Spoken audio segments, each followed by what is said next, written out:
আপনাদের সঙ্গে আমাদের কোনো বিরোধ নেই। বন্ধ কেন এখন? দেশ কোথায়? গোপালী গোপালগঞ্জ জেলার নামই বদলে যাবে, বুঝছেন? গোপালগঞ্জ আর থাকবে না। তাহলে ভারতে না গিয়ে উনি গোপালগঞ্জেই আসতেন। ঈশ্বর ভাইয়ের বক্তব্য শুনে মনে হয়েছে তিনি একেবারেই তার জায়গা থেকে একদম আবেগের বশবর্তী হয়ে দায়িত্ব আপনাকে নিতে হবে। এর পুরো দায়িত্ব তরুণ ঘোষ উনি ভয়াবহ কিছু তথ্য দিল গোপালগঞ্জবাসীদেরকে। সাংবাদিক পিনাকি ভট্টাচার্য দাদা ভয়াবহ কিছু তথ্য দিল।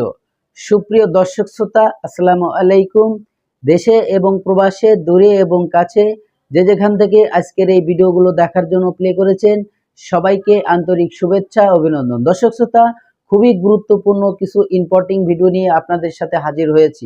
প্রিয় দর্শক, একে একে কয়েকটি ভিডিও ক্লিপের অংশ দেখেছেন। আমি বেশি কথা বাড়াবো না, চলে যাব সেই গুরুত্বপূর্ণ ভিডিওতে যাওয়ার আগে ছোট্ট করে কয়েকটি কথা আপনাদের সাথে শেয়ার করতে চাই।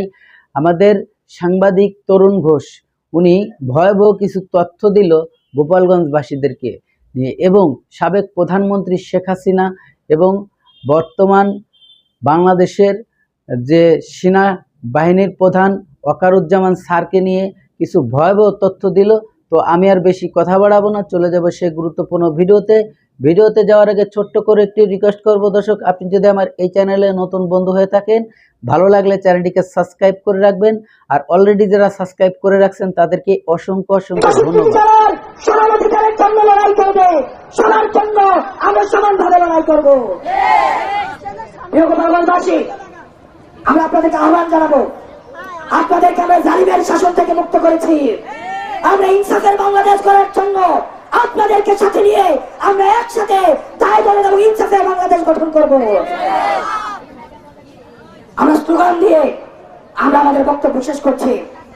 এই গোপালগঞ্জের মুজিববাদীদের মাটিতে দাঁড়িয়ে আমরা ঘোষণা করছি, ওই মুজিববাদের রাস্তারা ভেঙে দাও, ঘুরিয়ে দাও, মুজিববাদের রাস্তারা ভেঙে দাও, ঘুরিয়ে দাও। ইনকিলাব, ইনকিলাব, জিন্দাবাদ, জিন্দাবাদ, মুজিববাদ, মুজিববাদ, মুর্দাবাদ, মুর্দাবাদ, মুর্দাবাদ, মুর্দাবাদ, মুজিববাদ, মুজিববাদ, মুজিববাদ, মুজিববাদ, মুর্দাবাদ, মুর্দাবাদ, ইনকিলাব, ইনকিলাব, জিন্দাবাদ, জিন্দাবাদ। কোথায় কোথায় বাংলা ছাড়, বাংলা কি তোর বাংলা, এই দেশ সমাজ দেশ, বাংলাদেশ, বাংলাদেশ, ইনকিলাব, ইনকিলাব, জিন্দাবাদ, জিন্দাবাদ, মুজিববাদ, মুজিববাদ, মুর্দাবাদ, মুর্দাবাদ, এনসিপি, এনসিপি, জিন্দাবাদ, জিন্দাবাদ।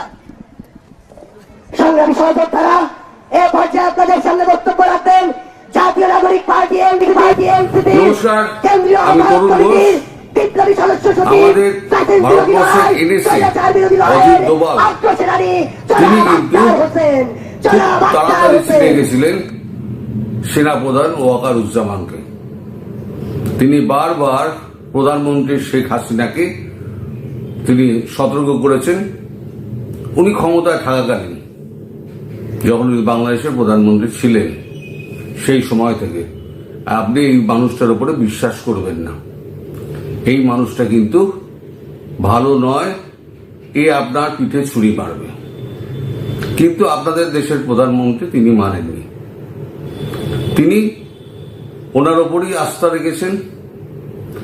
এবং যখন 5 তারিখে যখন জনতা সমস্ত ঘিরে ফেলেছে, তখন উনি এসে বললেন যে আমি নিরীহ ছাত্র জনতার উপরে আমি গুলি চালাতে পারবো না।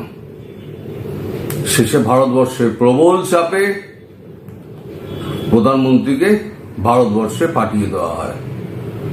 তাকে এমনই চাপ দেওয়া হয়েছিল, যদি প্রধানমন্ত্রীর গায়ে একটা হাত পড়ে তাহলে বাংলাদেশ সম্পর্কে কিন্তু ভারতবর্ষকে নতুন করে ভাবতে হবে এবং বাংলাদেশ কিন্তু অস্তিত্ব সংকটের মধ্যে পড়ে যাবে।